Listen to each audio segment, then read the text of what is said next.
राधे राधे बच्चों, कैसे हो आप लोग। आज के क्लास 7 मैथ्स के इस वीडियो में हम सभी लोग दक्षता अभ्यास की सवालों को लगाएंगे।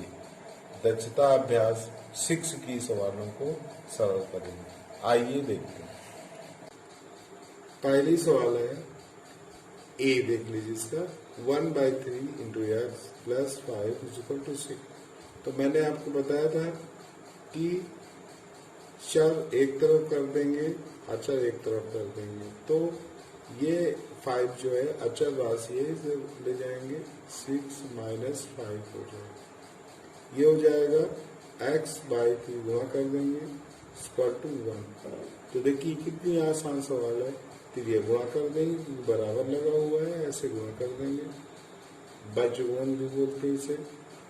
तो x और 1 का गुणा x आ जाएगा और 3 और 1 का गुणा 3 आ जाएगा। तो x का मान कितना आ गया, 3 आ गया। ये d देखते हैं। बाकी जो c हमने छोड़ दिया है, a b c जो छोड़ रहे हैं वो आपको लगानी है। अगली सवाल है 3 into 5x minus 7 plus 2 into 9x minus 11 is equal to 4 into 8x minus 7 minus 5। तो मैंने आपको बताया था कि अगर ब्रैकेट के पहले इंटू तो दोनों में गुणा करेंगे, ये नहीं कि सिर्फ इसमें गुणा करके छोड़ दो। तो ये हो जाएगा 5 3 15x माइनस 7 3 30 प्लस ये 9 2 18x हो जाएगा। और ये जो है माइनस 11 2 22 हो जाएगा। 4 से मल्टीप्लाई करेंगे तो ये हो जाएगा 32x माइनस 28 माइनस 5। ये कर दिया। अब हमने आपको क्या रूल बताया, लेकिन यहाँ आप इम्प्लाइज दैट लगाएंगे या भी लिख सकते हैं, चाहे जो करिए। आप देखिए पहले 15 ये है, 15x है और ये 18x है। तो पहले इनको जोड़ लेंगे। तो 8 5 13 या 3 लिख देंगे और 1 1 2 2 1 3, क्योंकि 13 में एक हासिल आई थी, x लिख देंगे। और ये माइनस का, ये माइनस का, तो माइनस में जुड़ जाता है, तो ये भी जोड़ दीजिए। अच्छी माइनस का ही लगाएंगे 3 3, ये हो जाएगा। जोड़ेंगे नहीं, ये 2 2 4, ये 43 हो जाएगा। इक्वल टू अब ये हो जाएगा हमारा, ये 32x रहेगा ही, और ये भी माइनस में, ये माइनस में 8 5 13, तो ये हो जाएगा माइनस 33। ये हो गया। अब इसको उधर ले जाएंगे और x को इधर ले आएंगे। इम्प्लाइज दैट 33x लिखा रहने दीजिए, माइनस 32x हो जाएगा। इक्वल टू माइनस 33 लिखा है और ये जाएगा उधर तो प्लस में, क्योंकि यहाँ माइनस में है, बराबर उधर जाएगा तो प्लस में हो जाएगा। अब यहाँ हमारा केवल x बचेगा। 33 में से 32 हटा देंगे, एक आएगा, इनकी x आएगा। और ये हमारा घटा दीजिए तो कितना आ जाएगा, ये 10 आ जाएगा, 10। ये आपको उत्तर हो जाएगा। है ना आसानी सवाल। तो इस तरह शेष 2 सवाल मैंने छोड़ा, उसको आपको लगाना है। आइए अगले सवाल देखते हैं। 2 क्रमागत विषम संख्याओं का योग फल उसके अंतर का 6 गुना है, उन संख्याओं को ज्ञात कीजिए। देखिए क्या क्रमागत विषम संख्या, तो मैंने आपको बताया था कि चाहे विषम हो चाहे सम हो। जैसे हमने माना पहली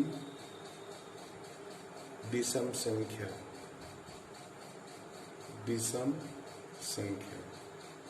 ये हमने x मान लिया। तो अगली क्रमागत विषम संख्या, अगली क्रमागत विषम संख्या क्या हो जाएगी, हमने बताया था 2 जोड़ देते हैं, तो यहाँ x प्लस 2 लिख देंगे। अगर हमने आपको बताया था, जिससे मान लीजिए हम ये संख्या लिख दे रहे हैं 1 2 3 4 5 6, ऐसे लिख दिया। तो मैंने करके भी दिखा, जैसे 1 कैसी संख्या है, ये विषम संख्या है। फिर 3 क्या है, विषम संख्या है, तो ये विषम संख्या होगी। और अगर हम 3 और 5 देखें, ये विषम संख्या है।